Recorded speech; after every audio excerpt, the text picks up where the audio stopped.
In my family, there was only room for one music star, my older brother, the prodigy. To ensure his success, my parents destroyed my only chance, forcing me to abandon my dream and live in the shadows. Years later, with the genius's career in ruins, they came back, begging me, the ghostwriter they never acknowledged, to write the song that would save the family legacy. I agreed. And the song I wrote didn't just save my soul, it exposed their lie to the entire world, live, on the country's biggest stage. My name is Jonas, and I was born with music in my veins. For as long as I can remember, melodies and lyrics have floated in my head. My brother, Davi, 5 years older, was also a musician. But while I was the introspective songwriter, happy with my guitar in my room, Davi was the performer. He had the look, the stage presence, the powerful voice. And for my parents, that was all that mattered. They were frustrated musicians who had given up on their own dreams to have a stable life, and they projected all their ambitions onto Davi. He was their second chance. And me? I was an obstacle. The family's attention and resources were a cake, and Davi got the whole slice. His singing lessons were the priority. His stage equipment was an investment. My requests for recording software or a new keyboard were met with a, "We'll see, Jonas, Davi needs a new amplifier right now." The worst part was that they didn't just neglect me, they actively sabotaged me. If I wrote a song I was proud of and played it for them, my father's reaction was always the same: "It's not bad. But it doesn't have the commercial appeal of what your brother does." My mother was more subtle: "Honey, it's beautiful, but maybe you should focus on helping Davi with his arrangements. You two make a great team." And, like a fool, I would help. I was his uncredited arranger, his secret lyricist, the guy who turned Davi's simple melodies into complex, emotional songs. At 16, I got my big break. A local music producer heard one of my demos and invited me to open for a famous band that was coming through our city.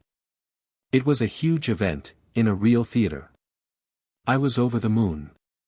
It was the validation I needed. My parents, for the first time, couldn't ignore it. But their reaction wasn't pride. It was panic. The night before the show, they sat me down for a serious talk. "Jonas," my father began, "we don't think you're ready. All this exposure, it could be too much for you. And Davi, he has an important audition the same week, and this performance of yours is taking the focus off him. It's a once-in-a-lifetime opportunity, Dad." I argued. "I can't miss it. Sometimes, we have to make sacrifices for the family," my mother said. "Davi's success is success for all of us." On the morning of the show, I woke up with excruciating pain in my right hand. I could barely move it. It was swollen and throbbing. My parents took me to the hospital. The diagnosis: a severe sprain. The doctor said I couldn't play the guitar for weeks. The show, my dream, was cancelled. I was devastated. But the strangest part was my parents' reaction. There was no sympathy, just a poorly disguised relief. And Davi, he didn't even visit me. That night, lying in bed, the pain in my hand mixed with the pain of disappointment, something didn't add up. And then, I remembered. I remembered my bedroom door creaking open in the middle of the night. I remembered a shadow leaning over my bed. I remembered a sudden, sharp pressure on my hand while I slept. It wasn't an accident. It wasn't a sprain. Someone had hurt my hand on purpose. And there were only 3 other people in that house. The realization that my own family could have physically harmed me to sabotage my career was so monstrous that, at first, my brain refused to accept it. But the pieces fit together with a terrible clarity. The conversation the night before, their relief, Davi's absence. It was a conspiracy. They didn't just see me as an obstacle, they were willing to remove me from the path, literally and violently. I didn't confront them. What could I say? I had no proof, just a dark memory and a suspicion that gnawed at me. But the dynamic at home changed forever. I shut down. I stopped writing music, stopped playing. The guitar gathered dust in the corner of my room. I became a ghost in my own house, watching from a distance as they continued to invest everything in Davi. He got a contract with a small record label, released an album that was a modest success, and went on tour playing small bars. They celebrated him as if he were a rock star. I, on the other hand, focused on my studies. If music was a minefield, I would find another path. I went to college and studied sound engineering. I loved the technology, the purity of the physics of sound waves. It was a way to be close to music without having to expose my heart again. At 22, as soon as I graduated, I left home. I moved to the capital, to the heart of the music industry. Not as an artist, but as a technician. I got a job at one of the most legendary recording studios in the country. I was the guy in the control room, the sound engineer who made the magic happen for others. And I was good at it. Very good. I built a reputation as one of the best ears in the business. The biggest artists in the country requested to work with me. I was behind the scenes, but I was respected. I had found my place. Contact with my family was sporadic. They were too busy with Davi's stagnant career, which never really took off. He was a mediocre artist in a sea of talent, kept afloat only by the constant injection of money and confidence from my parents. I never told anyone about what happened to my hand, about my suspicions. It was a dark secret I carried alone. Years passed. I, at 30, had become a successful music producer. I opened my own studio. And, secretly, I started writing again. But not for myself. I became a ghostwriter for big pop stars. I wrote the hits, and they took the credit. The arrangement was perfect. I was making a fortune, exercising my creativity, but I remained anonymous, safe behind the scenes. No one, except my lawyer, knew I was the brain behind some of the most played songs on the radio. And then, the past came knocking at my door. I received a call from my mother. Her voice was a mixture of panic and a forced familiarity. Davi's career was in ruins. The label had dropped him. He was in debt and on the verge of depression. He needs a hit, Jonas, she said. A song that will put him back on the map. And we thought of you. You were always so good with words, with melodies. Could you write a song for your brother? The audacity of the request left me breathless. For a moment, I wanted to laugh, to scream, to hang up in her face. They had sabotaged my only chance, ignored me for a decade, and now, when their life's project was failing, they came back to me, not to apologize, but to ask me to be my own brother's ghostwriter, to save the career that was built on the ruins of mine. But instead of anger, I felt a calculating calm wash over me. The same calm I felt when I decided to become a sound engineer. The same calm with which I produced a hit. It was the calm of inspiration. An inspiration for revenge. "All right, Mom," I said, my voice sounding surprisingly cooperative. "I'll do it. For Davi. For the family." There was a sigh of relief on the other end of the line. They fell for it. They thought I was still the same boy who would do anything for a drop of approval. They had no idea who I had become. I gave them one condition.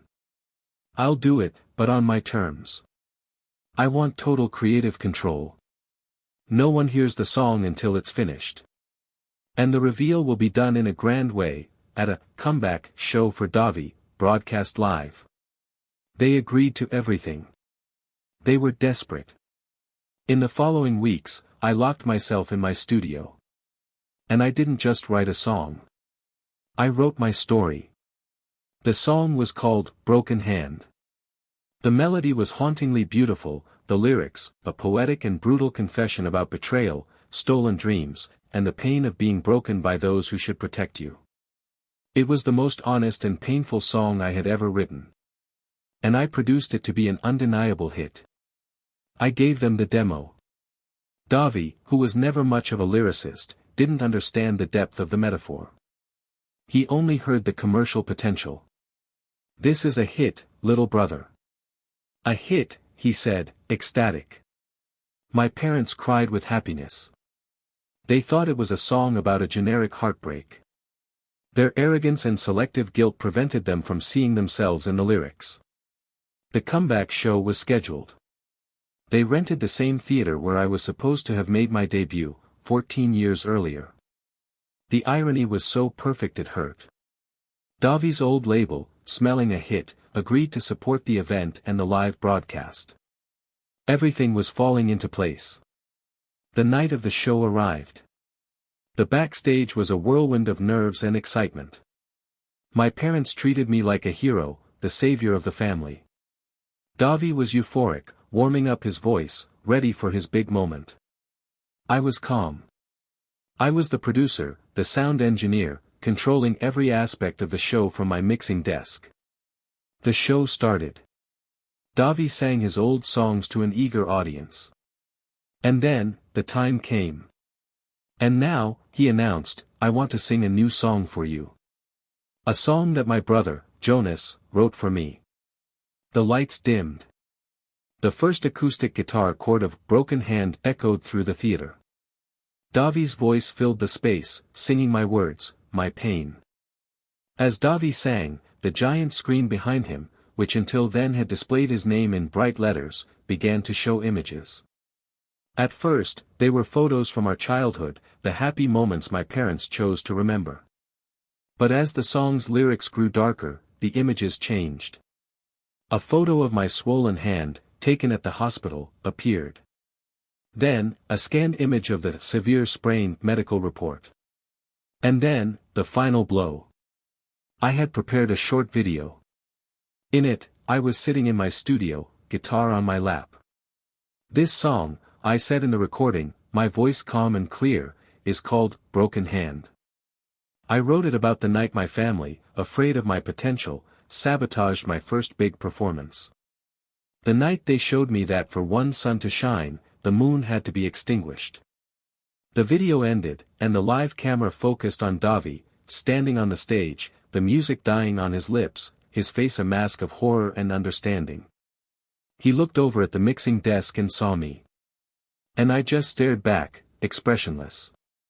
The audience was in shocked silence. People looked from the screen to Davi, to my parents in the front row, who seemed to have turned to stone. They finally understood. The song wasn't a gift. It was a confession.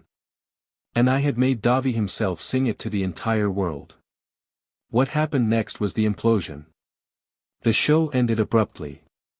The live broadcast was cut, but it was too late. The story exploded online. The hashtag Broken Hand went viral. The narrative of Davi's triumphant comeback turned into the story of the Costa family's family betrayal. His career wasn't saved. It was annihilated, this time for good. The label cancelled the single's release, and his image as the good guy of pop rock was irredeemably tarnished. My parents became pariahs. The public humiliation was devastating. They tried to call me, but I didn't answer. What more was there to say? I stepped away from it all. I took the vacation I never had. I traveled, wrote for myself, and rediscovered the joy of creating without the pressure of anyone's approval. A few months later, I received a letter. It was from Davi. It was an apology. Short, without excuses. He admitted everything. The jealousy, the fear, the complicity in what happened to my hand. He said he was in therapy and hoped to one day forgive himself. I never replied. My revenge didn't bring me happiness, but it brought me a brutal peace. The peace of finally having told my story, in my own words, on my own stage. I don't know what the future holds for my family. Maybe they will heal, maybe they won't. But that's not my story anymore. I've stopped being the ghostwriter of their lives. Today, I compose my own soundtrack. And it's about a man who had his hand broken, yes, but who learned to use his voice to heal himself. And that's a melody no one can steal.